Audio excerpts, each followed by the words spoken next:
आप देख रहे हैं न्यूज इंसाइडर 24/7। आइए नजर डालते हैं देश और दुनिया की 20 बड़ी खबरों पर।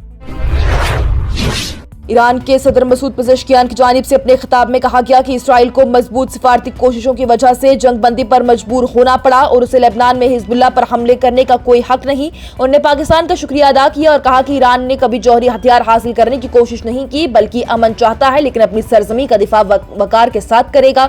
उनकी जानिब से अमेरिका और इसराइल पर इल्जाम लगाया गया कि वो कत्ल और हमलों के जरिए इलाके को बेचैनी और जंग की तरफ धकेल रहे हैं।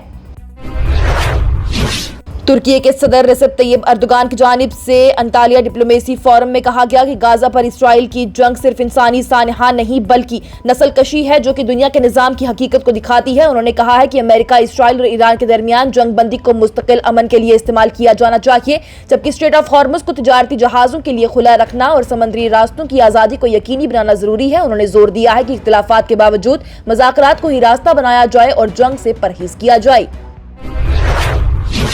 श्रीनगर के मेंबर पार्लियामेंट आगा सैयद रुहुल्लाह मेहदी की जानिब से पार्लियामेंट में सख्त तनकीद करते हुए कहा गया कि हल्का बंदी का अमल सियासी तौर पर मारूर के लिए इस्तेमाल हो रहा है ताकि चंद शुमाली रियासतों को फायदा दिया जा सके। उन्होंने आर्टिकल 370 की मनसूखी को दस्तूर की गलत तशरीह करार दिया है और कहा है कि जम्मू कश्मीर जैसे छोटे इलाके सियासी तौर पर मजबूर हो जाएंगे, जबकि उन्होंने तनबीह दी कि इसके असरात पूरे मुल्क, खासतौर पर जुनूबी रियासतों और दीगर इलाकों पर भी पड़ेंगे।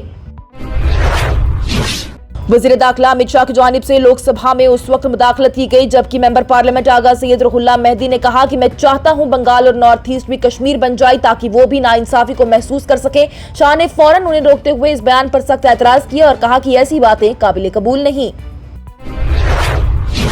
ईरान के इनकलाबी पासदारान की जानिब से कहा गया कि वो फौज के साथ मिलकर अमेरिका और इसराइल की किसी भी जारियत पर सख्त और नदामत पैदा करने वाले जवाब देने के लिए तैयार हैं। बयान में यह भी कहा गया कि फौज मुकम्मल तैयारी में है और अगर दुश्मन ने कोई गलती की तो उसे शिकस्त और रुसवाई का सामना करना पड़ेगा, जबकि जंग के बाद आर्जी जंगबंदी के बावजूद भी मुज़ाकरात अभी तक नाकाम रहे। ईरान के इनकलाबी पासदारान के बहरी दस्तों की जानिब से स्ट्रेट ऑफ हॉर्मुज में अमेरिकी जंगी जहाजों को उस वक्त पीछे हटने पर मजबूर कर दिया गया जब उन पर 16 क्रूज मिसाइल निशाना बनाकर लॉक कर दिए गए। वहीं जरा सी देर में भी हमले के खौफ के बाद अमेरिकी फौज ने मोहला मांगकर अपना मरकज से राब्ता किया और फिर फौरन इलाका छोड़ दिया, जबकि ईरान ने इसे अमेरिका की नाकाम कोशिश और प्रोपेगेंडा करार दिया। ईरान के वजीर खारजा सैयद अब्बास अरागची की जानिब से ऐलान किया गया कि लेबनान में जंगबंदी के बाद स्ट्रेट ऑफ हॉर्मुज तिजारती जहाजों की गुजरगाह मुकम्मल तौर पर खोल दी गई। उन्होंने ये भी कहा कि जंगबंदी के दौरान ही मुकर्रर रास्तों पर तमाम तिजारती जहाजों की रवानगी जारी है।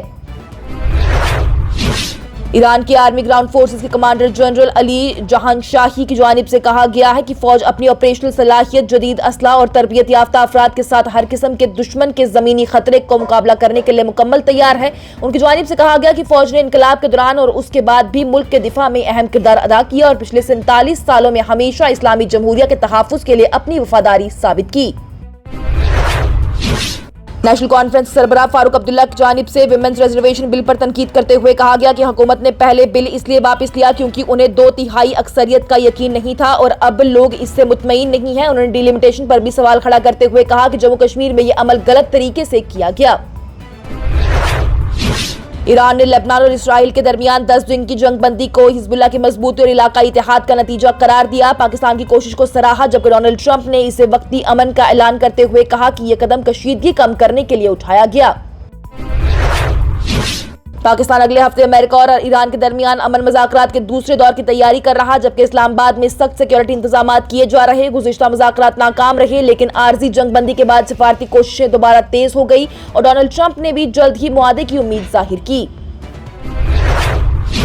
जम्मू जिले में सोशल मीडिया पर नफरत अंगेज डॉक्टर या अफवाह पर मबनी कंटेंट शेयर करने पर सख्त पाबंदी लगा दी गई, जहां पर खिलाफ वर्जी पर 3 साल तक की सजा हो सकती है। District magistrate doctor Rakesh Manhas ने 60 दिन के लिए ये अहकामात नाफिज कर दिए जो कि तमाम डिजिटल प्लेटफॉर्म्स पर लागू होंगे। वहीं इंतजामिया ने कहा कि व्हाट्सएप ग्रुप और सोशल मीडिया पेजेस के एडमिन भी जिम्मेदार होंगे, जबकि पुलिस और साइबर यूनिट को 24 घंटे निगरानी और फौरन कार्रवाई की हिदायत दी गई।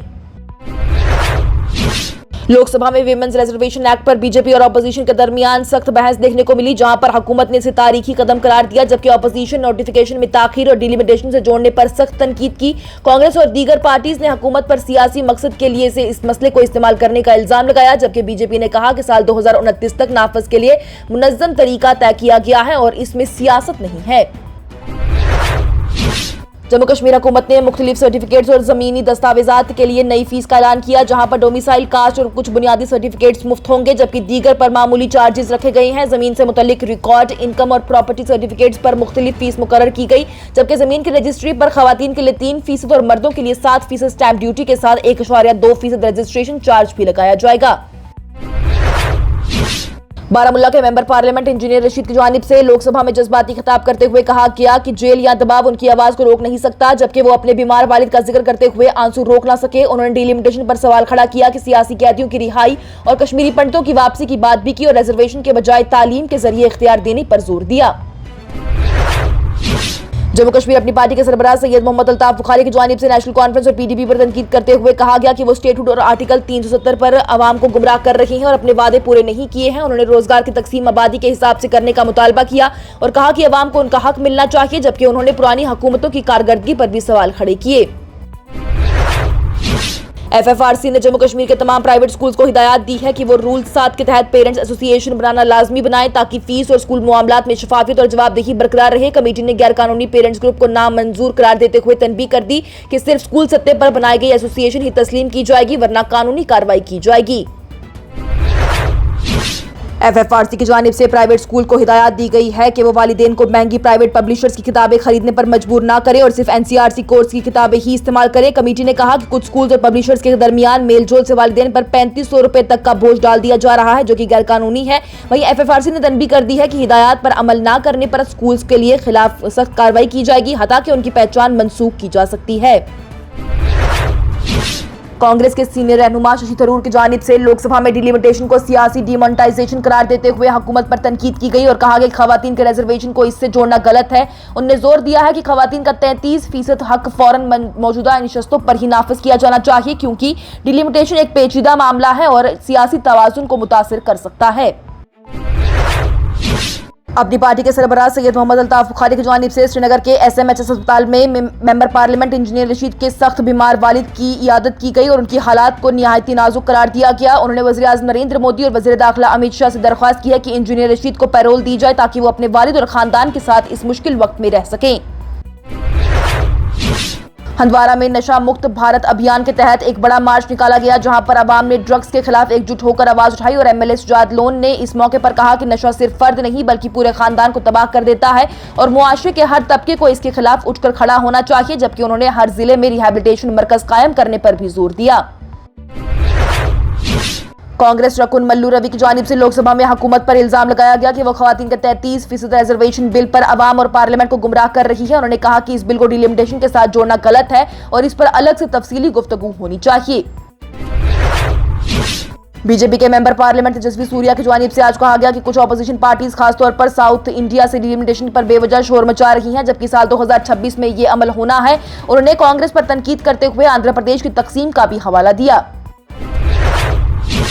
कांग्रेस के रकुन पार्लियामेंट उज्जवल रमन सिंह की जानिब से पार्लियामेंट में हुकूमत की नीयत पर सवाल उठाते हुए कहा गया कि अगर सच में बिल पास करना होता तो तमाम पार्टीज के साथ बिठाकर उन्हें मशवरा किया जाता। उन्होंने ये भी कहा कि खवातीन को 33% हक देने में कोई इख्तिलाफ नहीं होना चाहिए।